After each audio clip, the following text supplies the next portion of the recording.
Rero ndagusuje kandi naguhe ikaze kuri Talk Sport tuzamaze kwifuriza ibihe byiza cyane. Rero ni match ya shampiyona y'u Rwanda ziri gukomeza APR na Police FC, Rayon Sports, Rwamagana City, Kiyovu zirakina, Espoir na Mukura FC zose nizo ziri kwageza kuri multiplex sako. Mbere y'ibyo twareze preview z'abakinnyi badahari urutonde ndetse na shampiyona z'i Burayi. Mbibutsa gukora subscribe n'inama yo gukora share na comment nyamara mbere na video tubagezaho. Rero uyu munsi tariki 22 z'ukwa kane 2023 Police na APR saa 9 kuri Kigali Pele Stadium, Kiyovu na Gorilla kuri Muhanga Stadium saa 9, Marine na Rutsiro saa 9, mu gihe Rwamagana City na Sport saa 9 kuri Ngoma Stadium, mu gihe Mukura Victory Sport Waziri na Espoir kuri Huye Stadium, mu gihe Sunrise na Etincelle kuri saa 9 kuri Nyagatare Stadium. Hanyuma ku munsi w'ejo ku itariki 26 ikipe zakina Bugesera na Gasogi United, hanyuma Musanze ikine na AS Kigali. Mu gihe suspension abakinnyi bari ku munsi wa 24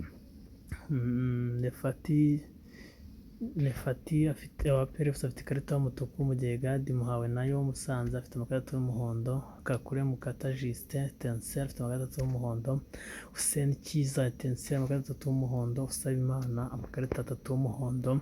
Mu gihe APR FC yamaze gusohora inapu yayo y'uhure na Police FC, Pierre Mwizamu ufite nayo Nusi Placide, hanyuma Christian Bonner Bosco Gilbert mu kibuga hagati, hanyuma Ramadan Fisto Yannick bari kuri attaque.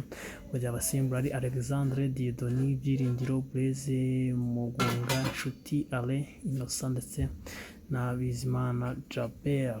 Hanyuma uko urutonde rwa shampiyona ruhagaze muri shampiyona y'u Rwanda rero narwo ikipe ya mbere ni ikipe ya APR FC ifite amanota 53, ikaba izigamye ibitego 22, mu gihe Kiyovu Sport yakaba amanota 58, ikaba ifite goal difference ibitego 14, hanyuma Rayon Sports na gatatu n'amanota 49, kaza ibitego 15, mu gihe AS Kigali ya kane n'amanota 42. Hanyuma ku rutonde rw'ikipe ziza kumanuka 13 ni Sunrise n'amanota 25, hanyuma Marine n'amanota 22, Rutsiro n'amanota 21, Espoir ya nyuma n'amanota 17.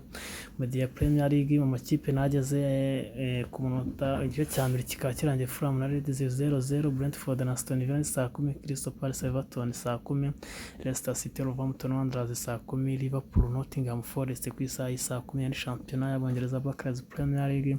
La Liga Santander Osasuna imaze gutsinda ibitego 2-1 Real Betis ku manota 30, Armenia Atletico Bilbao saa 10:15, La Sociedad de Vallecano saa 10:00, Real Valladolid na Girona saa 10:00, Real Madrid Celta Vigo saa 3 zuzuye.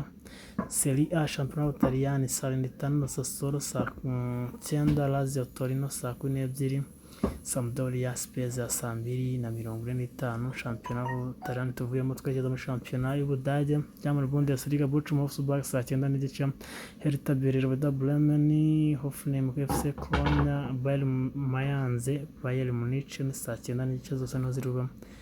Borussia Dortmund Eintracht Frankfurt ku saa 12:30 nayo ikuza kuba ikomeje cyane. Kadusoreze muri shampiyona y'Ubufaransa, Auxerre yazokina na Lille ku saa 11, mu gihe Rennes na Monaco za gukina ku saa 3. Ni shampiyona y'Ubufaransa. Ndabashimiye mwese mukomeje gukora subscribe, bashimire mwese muri video zacu, mukomeze mukore like, share na comment kuri YouTube channel Talk Sport ubuzima, tereza ibitekerezo. Ciao, hasta la vista, reka twanze cyangwa